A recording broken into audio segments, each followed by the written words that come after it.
తల్లి గర్భం నుంచి తెచ్చింది లేదు, పోయేటప్పుడు తీసుకుపోయింది లేదు. దాన్ని ఆలోచించండి మానవులారా. దాన్ని ఆలోచించి ప్రతి మనిషి సంపాదించుకోవాలి, కానీ అధిగమించి సంపాదన అవసరం లేదు. సంపాదన తగినట్టు హాయిగా ఖర్చు పెట్టుకోండి, తినండి. విత్తమార్జన చేసి విర్రవీగుటెగా అని కూడబెట్టిన సొమ్ము కుడువబోడు. డబ్బులు సంపాదించినామని విర్రవేయడమే కానీ వాడు అనుభవించింది లేదు ఆ సొమ్ముని.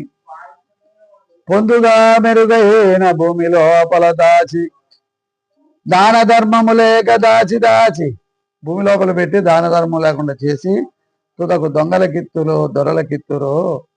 కాబట్టి ఆ విధంగా నీ సంపాదనను ఇతరుల పాలైపోయేటట్టుగా చేయబోకయ్యా. భూషణ వికాస శ్రీధర్మపుర నివాస దుష్ట సంహార నరసింహ దొరింట దూర అని ఇది మకుటం అంటారు పద్యానికి. నరసింహస్వామిని పొగినాడు ఈ కవి.